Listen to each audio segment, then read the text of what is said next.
In this video, we're going to discuss the idea of open addressing. When we took a look at chaining, we saw that we needed to have basically a list inside of a list. And we want to reduce down the amount of memory that we're using, so we don't want to have a requirement to have more lists inside of our list. So instead, we're going to approach this idea of open addressing, which allows us to return back to this original hash table definition, where we just have an individual slot for each potential item. And we're going to use some different techniques to resolve the collisions.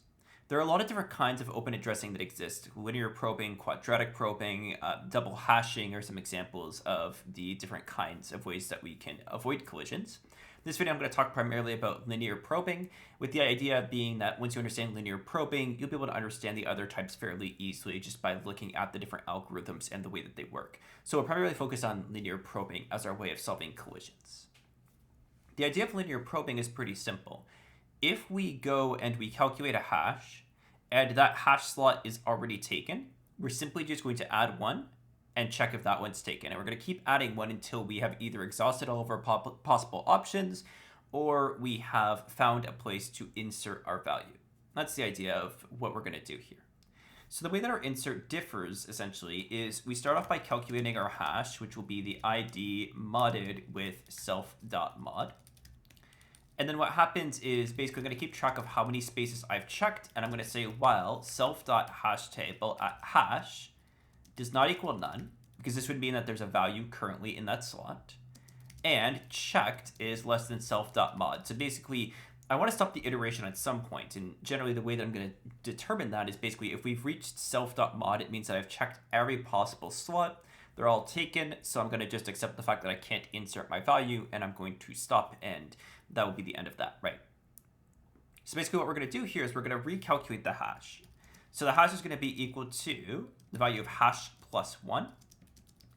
I'm going to modulus this with the mod value. Why am I doing that? Because as you add 1, if we continue going on, eventually we may get past the actual modulus value itself, right? So if you consider the idea that the modulus may be 5 in this example, suppose that the first hash that we got was 5. 5 plus 1 would be 6. That would already be past my array limit. But if I take the mod of it, that would loop back to 1. So it would keep us within the bounds of the actual array itself. That's why we do the modulus again. So we do hash plus 1, we modulus it with our modulus value. And then I increment checked by 1 just to continue to keep track of how many spaces I've checked. And basically what we'll do is we'll say if checked is less than self.mod, so if I found a place to actually insert the value, then I'm going to place it in the hash table at that location. So I'll place the value here. Now you could also have an else here to raise an exception, right? Something like hash table full might be a good descriptor, right? So that would be a way that we can do this. Now, when we take a look at the time complexity of this, generally this is, of course, going to be O(n), technically, right? But the odds of it actually getting to O(n) are not necessarily too high, so long as our modulus value is large enough, right? But technically, we could have a situation where we have to iterate the whole hash table, and we come up with no space to place it. So it'd be O(n), where n is generally going to be the modulus value in this case. So that would be the size of the actual hash table list itself. Although it's O(n), like I said, it's generally going to be a little bit better overall in performance comparative to, a general like O(n) algorithm. So it's not the worst possible option here, but, it's a bit worse than maybe having to, not have collisions at all, right? But if we need to deal with collisions, this is one way that we can do so. When we take a look at get, we follow a pretty similar process to our iterations here. We have that ret user, which is equal to none. I like to keep my checked to keep track of that. I'm going to calculate my hash as the ID modulus self.mod like before. I need to keep track of found, which I'll start off as false. And basically what I'm going to say is while my hash table, so while self.hashtable at hash does not equal none, if I reach none, it means that I haven't found the value, right? Because if I, probe through the actual hash table and I end up somewhere that has no value, it means that, there wasn't actually a value that matched what I was looking for, right? So we'll go for that and also checked less than self.mod, just like our insert.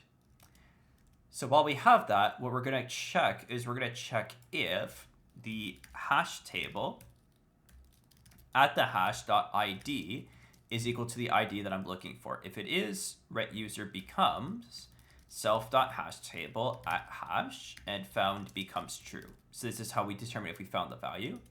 Otherwise, if the ID doesn't match, I'm going to take my hash and I'm going to recompute it, right, using linear probing. So hash plus 1 modded with self.mod, and then I'm going to increment checked by 1.